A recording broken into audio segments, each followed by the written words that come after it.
15페이지. 다름을 인정하라.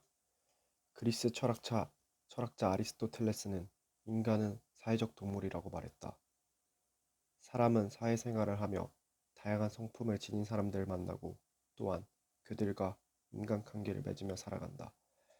지금은 잠시라도 떨어지면 안 될 것 같은 단짝 친구도 사회생활을 통해 인간관계를 맺기 전까지는 모르는 사람이었고, 자신의 모든 것을 내주어도 아깝지 않은 내 남편, 내 아내, 내 여자친구, 남자친구도 지금과 같은 좋은 사이가 되기까지는 배려의 마음이 담긴 대화의 시간을 함께 했었기에 좋은 인간관계가 형성된 것이다. 이렇듯 다른 사람과의 신뢰받는 인간관계를 만들기 위해서는 나와 다른 성품을 가진 사람일지라도 이해하고 존중하는 마음이 필요하다.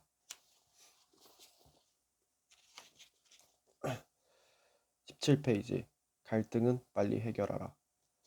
상대방을 존중하는 마음이 깃들어 있는 대화는 순조로운 인간관계의 기본이 된다. 서로를 핵단추로 위협하던 북한과 미국의 상황 변화 역시 상대의 입장을 이해하고 자신의 주장을 자제함으로써 시작되었다. 일단 대화의 자리가 마련되었으니 필요한 것은 서로의 입장을 배려하는 마음을 갖고 듣는 순서가 남아있다. 그래야 복잡하게 얽혀있는 갈등의 실마리를 풀 수 있다. 오스트리아의 신경학자이며 정신분석학의 창시자인 지그문트 프로이트는 상대방을 향해 돌을 던지는 대신 최초로 대화를 시도할 때부터 인류의 문명은 시작되었다고 하였다. 역사서에서는 기록되어 있지 않지만 아득한 옛날, 갈등 해결을 위해 비로소 만남의 자리를 마련한 그 벌판에서의 원시부족 간 우두머리 회담은 폭력이 난무하는 시대에서 대화의 시대로 진입한 인류 문명의 상징적인 사건이었으리라. 그날 회담장 주변 초원에 구름처럼 모인 원시시대의 사람들은 싸움의 두려움에서 벗어난 기쁨에 겨워 자신들의 거주지에 보관하고 있던 사냥의 획득물을 서로 나누며 어울려서 춤을 추었을 것이다. 개인 간의 문제이든 국가 간의 문제이든 대화가 지속적으로 필요한 이유다. 서로가 만족하는 성공적인 대화 자리에는 기본적으로 상대방을 존중하는 배려심이 자리하고 있다. 18페이지. 상대방의 관점을 존중하라. 사람은 삶을 살다 보면 필연적으로 타인과 물러설 수 없는 치열한 논쟁을 벌일 때가 있다. 또한 자신의 주장을 좀처럼 굽히지 않는 것은 인간의 본능이기도 하다. 하지만 자신의 주장을 고집하며 조금도 물러섬 없이 반드시 자기의 주장만을 관철시키려는 논쟁의 결과는 대부분 좋은 결론을 짓지 못하고 심한 다툼으로 변하기도 하고 때로는 돌이킬 수 없는 적대적 관계가 형성되기도 한다. 이러한 현상은 서로 추구하는 바가 다른 상대방을 존중하지 않기 때문에 생기는 현상이다. 상대방의 의견을 존중하고 배려하는 마음이 없는 상태에서는 설사 상대방의 의견이 옳다는 생각이 있을지라도 좀처럼 상대의 의견을 인정하지 않게 된다. 말로 시작한 논쟁이 결국 이성이 사라진 주먹 다툼으로까지 번지는 것은 대화로서 서로의 차이를 극복하지 못하면 화를 내거나 나아가 물리적인 힘을 사용할 수밖에 없기 때문이다. 모든 일을 승리와 패배의 관점으로 바라보는 사람이 있다. 하지만 세상은 좁은 눈으로 바라보면 승리한 것 같지만 실제로는 패배하고, 패배한 것 같지만 넓고 긴 안목으로 보면 승리하는 일이 비일비재하다. 자신과 다른 의견일지라도 자신의 뜻을 굽히고 옳은 것을 인정할 수 있는 용기는 결코 패배를 의미하는 것이 아니다. 오히려 잘못된 점을 느끼면서도 인정을 못하는 것이 실제적인 패배인 것이다. 그렇지만 자신의 잘못을 스스로 인정하는 일은 말처럼 쉬운 일이 아니며 진정 용기가 필요한 일이다. 자신의 잘못을 인정하지 못하고 갈등하는 시간이 길어질수록 문제가 해결되는 시간 또한 길어진다는 것을 알아야 한다. 잘못한 일이나 패배를 순순히 인정하지 못하기 때문에 괴로움의 시간을 보내는 것이다. 20페이지. 편견은 마음의 벽을 만든다. 사람은 본능적으로 자신의 일에만 관심이 있다. 그래서 위험이 생겼을 때 우선에 자신의 입장을 먼저 생각하게 된다. 그래서 공경에 처했을 때 자신의 입장을 이해하지 않는 상대를 원망한다. 삶을 살아가다 보면 종종 인간관계에 심각한 단절이 생기는 수가 있다. 이럴 경우 중요한 행동은 누구의 잘못을 탓하기 전에 이렇게 된 상황을 냉정한 마음으로 먼저 생각해 보아야 한다. 대부분의 갈등이 서로 상대방의 입장을 이해하는 배려심이 부족했기 때문에 생기는 일이다. 그렇다면 인간관계에서 언제나 발생할 수 있는 갈등은 대화를 통해서 가능하면 빨리 해결해야 한다. 갈등을 일시적으로 피하다가 통제불능의 상태에 빠지는 경우를 우리는 흔히 볼 수 있으며 또한 직접 경험한 일도 있을 것이다. 내가 먼저 용기를 내어서 하루라도 빨리 서로에게 생긴 불신의 벽을 허물기 위한 화해를 청하는 것이 좋다. 그리하여 대화를 통해 상대방을 이해하게 되었다면 더욱 돈독한 사이가 될 수 있는 기회가 된다. 화해를 위한 대화의 자리에서 가장 중요한 것이 상대방의 말을 잘 들어주며 진심으로 상대방을 존중한다는 느낌을 주는 배려함이 담긴 진솔한 마음이다. 23페이지. 부드러운 말투. 성공하는 사람들의 공통적인 특징은 대화의 자리에서 상대방을 배려하는 부드러운 말투를 사용한다는 것이다.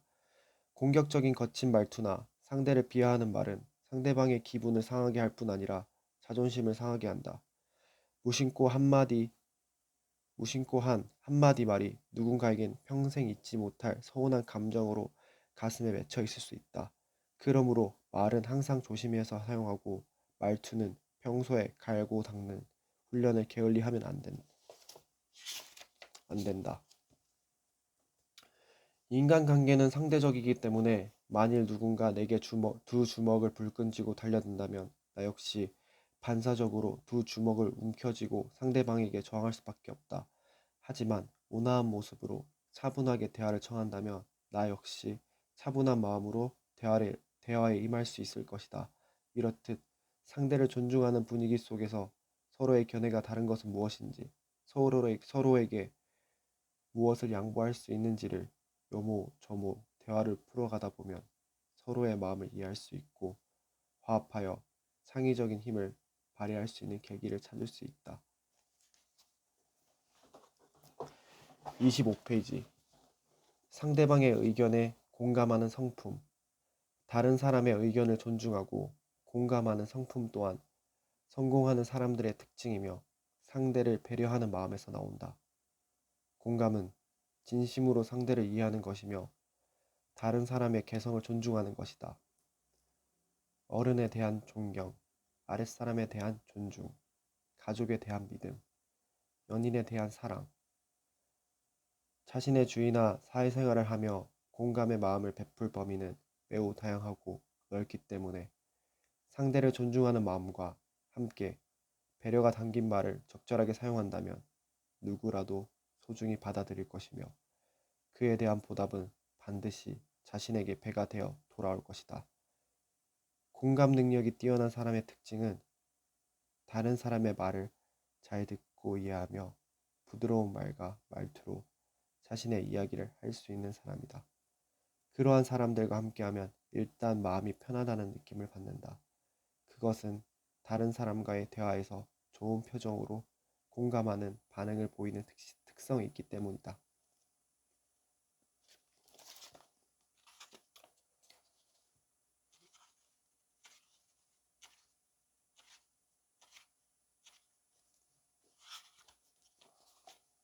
37페이지. 내 이름을 그대에게 남기고 싶다. 하늘은 녹이 없는 사람을 내지 않고 땅은 이름이 없는 풀을 내지 않는다는 말이 있다. 세상에 존재하는 모든 사물은 이름이 주어짐으로써 비로소 의미를 얻게 되고 존재 가치를 지니게 된다. 특히 인간은 자신의 이름에 깊은 애착을 가지고 있다. 좋은 사람으로 알려지고 남겨지고 싶어 한다. 그래서 도서관의 책, 박물관의 값비싼 소장품 중에는 기증자의 이름이 새겨져 있는 경우가 많고, 교회에도 기증자의 이름이 새겨진 스테인글라스 유리창을 볼 수 있다. 정치가들은 반드시 후원자의 이름을 숙지하여 정기적으로 감사의 마음을 전하는데, 그들에게 있어 후원자들의 지원이 중단되는 일이 없게 하는 것은 큰 정치적 수완이다. 이름을 잊는다는 것은 곧 자신이 잊히는 것을 의미한다. 이름은 단지 몇 자에 불과하지만 상대로부터 자신의 이름이 불렸을 때의 시너지 효과는 상당하다. 상대의 이름을 기억하는 것이 때로는 입에 발린 아첨을 하는 것보다 더욱 큰 효과를 낼 수 있다. 하지만 많은 사람의 이름을 항상 기억하고 있기란 참 쉽지 않다. 대개 초면인 사람과 잠시 대화를 나눈 뒤 헤어진 후에 돌아서면 상대의 이름을 기억하지 못하는 경우가 많다. 이름은 다른 것과 구별하기 위해 사람, 사물, 현상 등에 붙여져 그 전체를 한 단어로 대표하게 하는 것이다. 자기 것인데 남이 더 많이 쓰는 것은 무엇일까요? 라는 수수께끼의 답으로 쓰이기도 한다. 39페이지. 호칭을 정확히 사용하라. 미국의 초대 대통령 조지 워싱턴은 반드시 미 합중국 대통령 각하라고 불러주길 원했으며, 콜럼버스는 해군 대제독 또는 인도 총독이라는 칭호로 불리기를 원했다. 러시아의 캐서린 여왕은 폐하라는 호칭이 없는 편지는 거들떠보지도 않았다. 즉, 인간이 지닌 본성 중에 남의 인정을 받고자 하는 갈망이 있는 것이다. 그렇다면 우리의 일상생활에서도 이름이나 호칭을 자주 불러주는 것은 상대방과 자신의 관계를 공고히 하는 방법이 될 수 있다는 것을 알 수 있다. 호칭은 단순히 어떤 대상을 부르는 것에 그치는 것이 아니라 인간관계를 명확하게 설정해주는 힘을 가진 언어수단이다. 그렇기에 호칭은 공동체 사회에서 자신의 존재를 대변한다.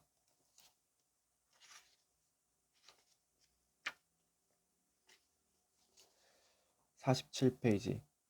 단어는 언어의 지문이다. 사람은 습관이 되어 무의식적으로 말을 하지만 그가 사용하는 단어를 보면 그가 어떤 사람인지를 알 수 있다. 사람은 사회생활을 하면서 하루 1만 6천여 개의 단어를 사용한다고 한다. 사람마다 단어를 사용하는 특징적인 스타일이 있고, 거의 무의식적으로 사용하는 단어를 통해 자신이 어떤 사람인지를 드러낸다는 것이다.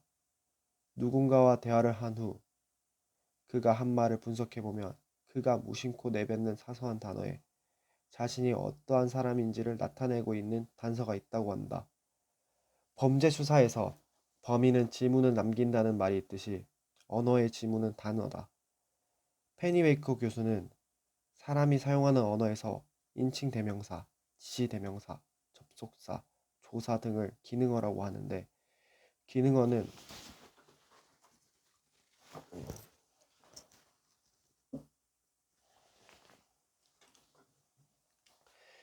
기능어는 문장 속에 숨어 있기 때문에 눈에 잘 띄지 않지만, 기능어의 사용 방법이 그 사람의 성격, 지위, 심리를 반영하고 있다고 한다. 페니베이커 교수는 다양한 분야의 사람들이 기록한 글 또는 말을 분석하여 나의 관점에서 말을 하고 글을 쓰는가, 또는 우리의 관점에서 말을 하고 글을 쓰는가에 따라 그 사람의 사회적 위치를 반영하고 있다는 것을 연구했다. 연구 결과 지위가 높은 사람일수록 우리를 많이 쓰고, 사회적 지위가 낮은 사람일수록 저 또는 나와 같은 상대방에게 자신을 나타내는 단어를 자신도 모르게 사용한다고 한다.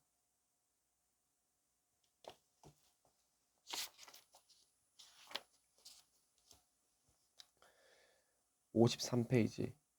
언어는 자연과 같다. 세상의 어떤 정의, 진실, 위대한 사상도 언어라는 날개를 달지 못하고 그것에 좋은 향기가 담겨 있지 않으면 사람들의 마음속에 감동을 줄 수 없으며 멀리 전파될 수 없다. 안심을 줄 수 있는 정제된 말을 사용하는 사람은 자신의 삶을 평화롭게 하는 가장 확실한 비법을 소유하고 있는 것이다. 그것은 누구도 자신에게서 빼앗아갈 수 없으며 자신의 삶이 다할 때까지 풍요롭게 쓸 수 있는 개인 재산과 같은 것이다. 황무지를 갈고 개간하는 노력을 기울여야 풍성한 곡식을 맺을 수 있듯이 자신의 삶을 황폐하게 만드는 습관화된 거친 말투와 행동을 부드럽고 친근감이 들 수 있도록 만들기 위해서는 부단한 자기 수련과 노력이 요구된다. 습관이 된 버릇을 고친다는 것은 매우 어려운 일이다. 하지만 그것을 고치려는 노력 없이는 누구도 관심을 기울이지 않는 쓸데없는 황무지와 같은 사람으로 남겨질 것이다.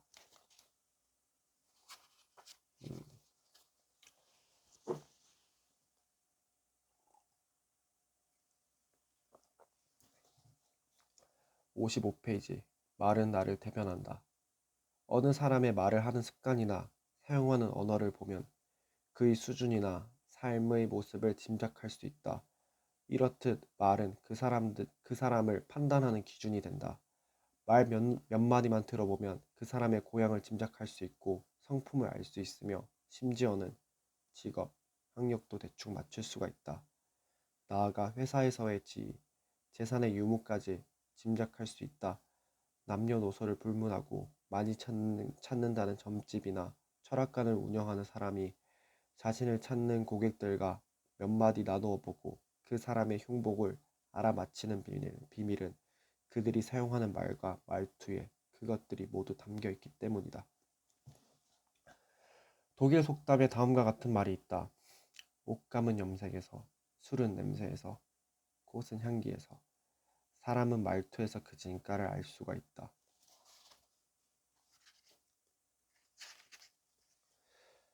58페이지. 스스로 치유하라.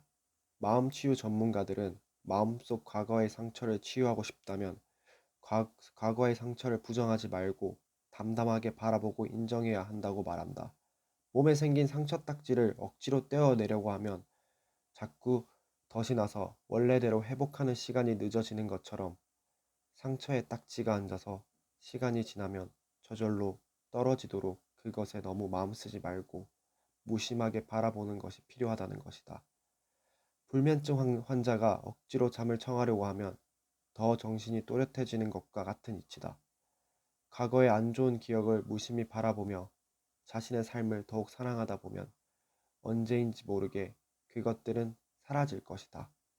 나쁜 기억의 감정을 부정적인 감정으로 가슴에 담아두지 말고 자연스럽게 꺼내어 스스로 긍정적인 마음을 바꿀 수 있게 하는 것을 예술치료라고 한다. 과거의 나쁜 기억은 고여있는 탁한 물과 같다. 그럴수록 깨끗한 물을 자주 투입하여 희석시키다 보면 곧 맑은 물이 되듯이 자신에게 사랑, 긍정, 명상, 여행 등 좋은 시간과 좋은 생각을 갖기 위해 노력하다 보면 곧 그 아픈 기억도 웃으며 바라볼 수 있는 여유를 다시 찾게 될 것이다.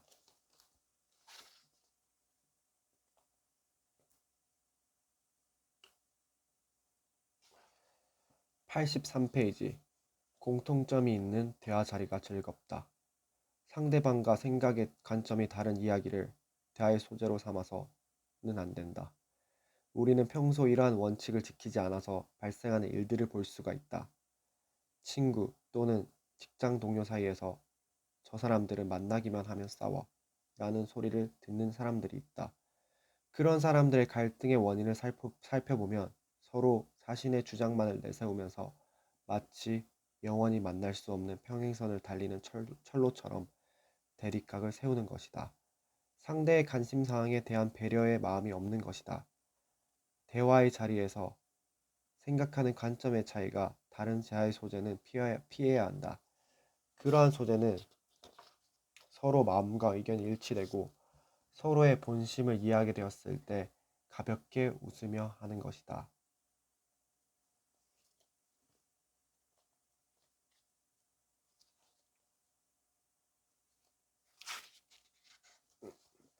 설득의 3요소.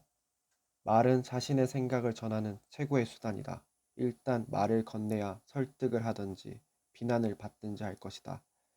자신의 생각을 가대로 포장하지 않고 자신의 주장을 자신감 있게 전개해야 자신의 생각에 대한 상대방의 호응을 얻어낼 수 있을 것이다. 아리스토텔레스는 수사학에서 설득의 3요소로 에토스, 파토스, 로고스를 갖추어야 한다고 말했다. 에토스, 자신이 지니고 있는 가치를 말하며 자신의 가치가 사회적으로 높은 사람일수록 다른 사람을 설득하는 것이 수월하다. 사람의 높은 가치는 다른 사람으로부터 존중받을 만한 인격과 주위의 좋은 평판으로 인하여 얻어지는 것이다. 자신의 가치를 높이기 위해서는 평소 말과 행동이 일치하는 모습을 보여줘야 하며 다른 사람에 대한 관심과 배려 있는 행동이 쌓여야 한다. 그것이 곧 자신의 가치를 형성하고 자신의 장점이 되는 것이다. 사람은 어떤 주장을 펼치는 사람에 대해서 그가 훌륭한 인격의 소유자라는 것을 인정하고 있다면 그의 주장에 거부감 없이 호응하게 되는 경향이 있다. 파토스, 영어로 페이소스라고도 하며 자신의 말을 듣는 사람의 감정, 심리를 파악하여 설득하는 것을 말하는데 청중의 감정을 자극함으로써 변화를 촉구하거나 욕구에 동기를 부여하는 방법이다. 인간은 감성적인 동물이다. 이러한 인간의 심리 상태를 파악하여 듣는 이로 하여금 마음을 파고드는 감성적인 언어와 공감을 자극하는 말로 호소하여 설득하는 것이다. 로고스. 사회적으로 검증된 자료를 기초로 하여 자기 주장을 논리적으로 증명하여 청중을 설득하는 방법을 말한다. 주장하는 문제에 대한 깊은 지식이 있어야 하며 이를 기반으로 상대방을 논리적으로 설득하는 것이다.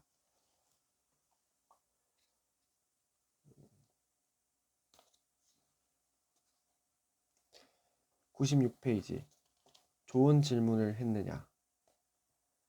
1994년 노벨 물리학상 수상자인 이시도어 아이작 라비의 어머니는 아들이 학교에서 돌아오면 무엇을 배웠느냐고 묻는 대신 좋은 질문을 했느냐고 물었다고 한다. 대화의 자리에서 상대방이 즐겁고 뜻있는 대화의 시간이라고 생각이 들게 하는 효과적인 방법은 좋은 질문을 하는 것이다. 좋은 인상을 남기기 위해 의식적으로 말을 많이 할 필요는 없다. 그렇지만 누구나 자신이 잘 알고 있는 이야기를 다른 사람에게 들려주고 싶어 하고 또한 자신의 이야기를 관심을 갖고 들어주기를 원하기 때문에 좋은 질문을 던져서 상대방이 자신의 이야기를 하도록 유도하는 것은 훌륭한 대화의 기술이다. 자신이 잘 알고 있는 것에 대해 상대방이 그에 대한 적절한 질문을 한다면 어떠한 마음이 들겠는가? 누군가의 물음에 답을 해주기 위해 자신이 평소 갖고 있던 생각들을 소신 있게 말하게 될 것이다. 자신이 잘 알고 있는 사실을 어느 사람이 물음으로써 그것에 대해 자신 있게 말을 한 사람은 질문을 한 사람에게 고마움을 느끼며 그 사람이 마음속에 각인된다. 그리고 그와의 만남에 만족감을 느끼며 좋은 감정을 갖게 된다. 누군가의 만남에서 유익한 느낌을 받았다는 것은 대화 자리에 자신이 하고 싶은 말을 충분히 했으므로 만족했다는 표현이기도 하다. 좋은 질문을 하기 위해서는 상대방을 잘 관찰해야 하며 상대방의 말에 귀를 기울여서 대화의 맥락을 잘 파악해야 한다. 그리고 상대방의 말의 요점을 파악한 후 정리가 된 질문을 해야 한다. 상대방의 말에 관심을 갖고 판단한 그에 대한 정보를 중점으로 적절한 질문을 한다면 상대방은 자신이 배려를 받고 있다는 느낌을 갖게 될 것이다. 질문은 간결해야 하며 상대가 답변하기 곤란한 것을 캐묻는 것은 좋은 질문 태도가 아니다. 질문은 궁금한 것을 묻는 것이지 자신의 지식이나 주장을 하는 것이 아님을 명심해야 한다.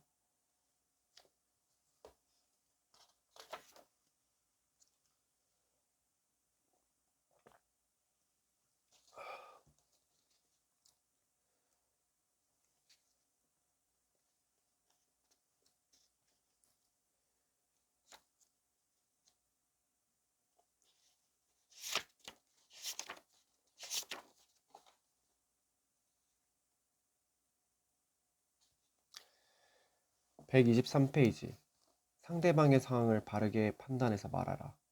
우리는 때때로 상대방의 마음 상태나 분위기를 파악하지 못하여 대화의 자리를 난감하게 만들기도 하며 상대방의 마음에 상처를 주기도 한다. 예를 들어 군 입대를 앞둔 아들의 체력을 걱정하는 어머니가 있다고 하자. 어느 부모나 아들을 군에 보내는 입장에서는 아들의 체력이 약해 보이는 것이다. 그것은 천하장사의 어머니라도 같은 마음이다. 우리 아들이 얼마 후면 입대해야 하는데 체력이 약해서 걱정이에요. 그런데 그 자리에서 어느 사람이 말했다. 모 재벌의 아들은 체력이 약하다는 이유로 군면제를 받았잖아요.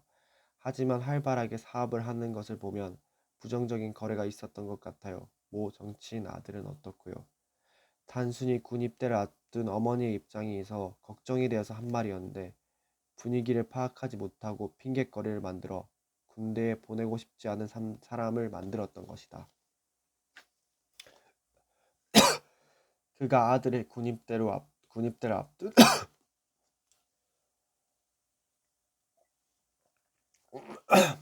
어머니의 마음을 헤아리고 다음과 같은 말로 그 어머니의 마음을 위로했다면 어땠을까? 어머니, 걱정하지 마세요.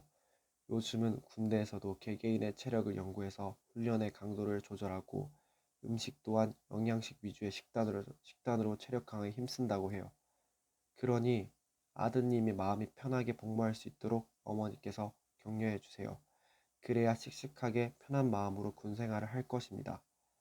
이와 같은 말로 어머니의 마음을 헤아려서 위로해 주었다면 자신이 저녁 식사를 접대하는 자리였다 하더라도 그날 돈 걱정은 하지 않아도 될 것이며 무엇을 부탁하는 자리였다면 자신의 목적을 달성할 수 있었을 것이다. 우리는 간혹 내가 이런 말을 하면 상대방의 마음이 좋지 않을 것이라는 걸 알기에 하고 싶은 말이 있어도 참은 경험이 있을 것이다. 그것은 상대를 배려하는 마음이 있었기 때문이다.